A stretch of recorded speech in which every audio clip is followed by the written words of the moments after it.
Oh, October, a phenomenal month that has acquired two amazing platformers. One that has been recently blessed with us, and I want to talk about it. It is A Hat in Time. It's a phenomenal game, and I just want to let you all know what I think of it and my thoughts. First off, let's start with the music. The music is beautiful. There's a lot of instruments, especially towards the end. It gets real good. I'm not even joking. It gets real good. Okay, let's get down to the controls. This game has GameCube controller support.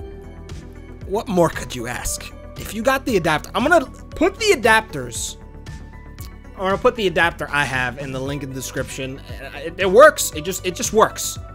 I don't know how, but it just works. They did some sort of magic. It works really well, and it makes the game so much better.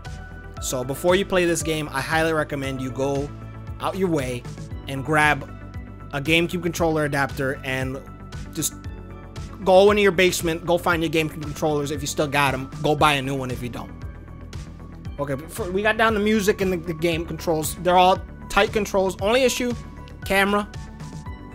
The camera could use a little bit of work, but you know, that's literally how every 3D platformer starts out. Its camera's not as good as it's gonna be in its next iteration. And from what they've said, and it seems like they really want to make a sequel, and I'd love a sequel for this game.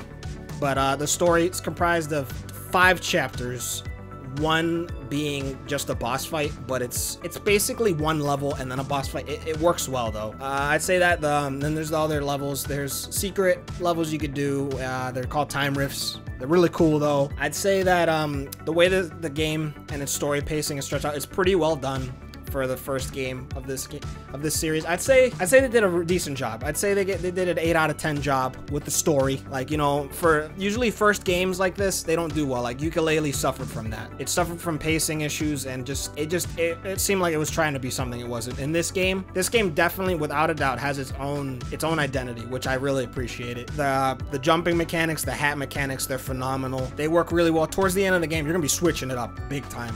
You're gonna be going from one hat to another.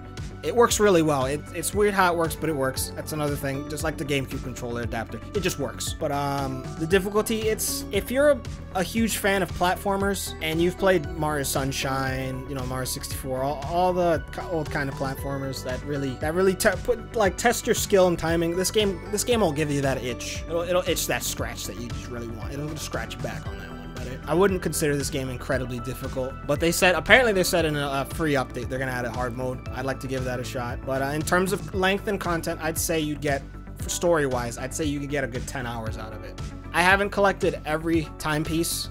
So far I have 27 out of 40. I believe there's 40 timepieces. But there is also Steam Workshop support, which is really good, because if you like the game and how it is, you're gonna probably enjoy all these fan-made custom stages, and that's just really something that makes the game phenomenal. Like I said, the music, the controls are solid. There's also voice acting. Games like these never have voice acting, really. I know Yooka-Laylee somewhat have, but that was just noises. That doesn't really count. This game has full-on voice acting. Of course, the main character is gonna say little quips here, you know, similar to how Link was, where he'd say just noises and words, but she says words. The main character, she says a couple words. But I'd say the game's really solid. It's come a long way. It really has. With all the work they've put into it, I highly appreciate it. Really, the GameCube controller support is still something that's blown my mind.